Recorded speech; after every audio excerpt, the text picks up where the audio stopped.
Magandang araw sa inyo mga uncles, aunties. Heto tayo at tayo magluluto ng pasta na cravings ng aking bagets. Hulaan nyo kung anong pasta ito. Mangangailangan tayo ng 1/4 na butter, mozzarella cheese, mushroom, quick melt cheese, evaporated milk, at gusto kong gumamit ng super fresh na tomato. And giniling 1/4. Bawang, sibuyas, of course, yung ating pasta. So, ipiprepare lang namin lahat ng gagamitin bago tayo pumunta sa lutuan.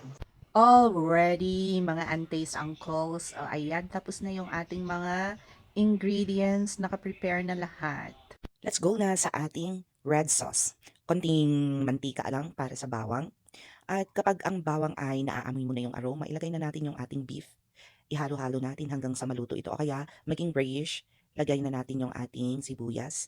Halo-halo din hanggang maging translucent yung sibuyas. At pagkatapos nun, ihalo na natin ang ating kamatis. Antayin natin siyang maluto ng husto o kaya matunaw yung magtubig ba. Ayan, takpan natin para mas mabilis ang kanyang paglambot. At pagkatapos niyan, ihalo natin at ating idagdag ang ating mushroom. Siyempre, dapat talaga ang mushroom ay hindi mawawala sa ating lasagna. At kapag luto na sila, pre-cook naman na yung mushroom, iset aside lang natin. Kaya lang medyo dry yata ang ating sauce. Magdagdag tayo ng konting wine para sa sauce kasi hindi raw maganda na dried. At pag luto na yung wine, then set aside muna natin. Gawa naman tayo ng white sauce or your bechamel sauce. So ayan, dapat yung butter, mahinang-mahina lang ang apoy para hindi siya masunog. Pag natunaw na siya, lagyan naman natin ng flour at ihalo natin. Dapat dalawa lang yung nilagay ko pero naging tatlo. O ayan. But anyways, matutunaw din yan. Maglagay lang tayo ng konting milk muna hanggang sa matunaw lahat at walang buo-buo. So, ayan. Pero alam nyo ba na kapag nilagyan daw natin ito ng cheese, hindi na siya bechamel sauce. Ang tawag na is Marnay sauce. Ayan, may natutunan ako sa kakapanood. Diba? May natutunan din kayo, Marnay. Tunog mayaman. Okay, so lagyan naman natin ng pampalasa, paminta, asin, at magdagdag din tayo ng aroma, yung ating dried basil leaves. Eto na, tapos na ang ating Marnay sauce. Tapos na ang ating red and white sauce. So let's go assemble ang ating lasagna.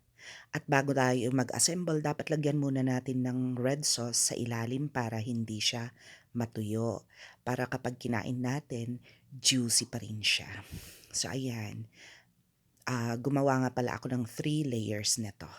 More cheese para cheesy ang lime. Nasira ang oven kaya steam tayo. Dry siya ha, huwag niyong lagyan ng tubig. At steam natin siya for 20 minutes. Yeah. Moment of truth. Oh, let's remove it from the pan. Steam siya for at least 10 minutes. Ayan, so ating tikman ang aking lasagna. At first time kong gumawa ng lasagna. Tingnan natin.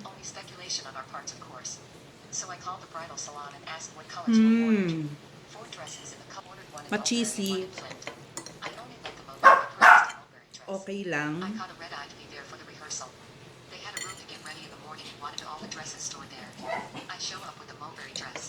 Tama lang na konti talaga yung asin na nilagay ko.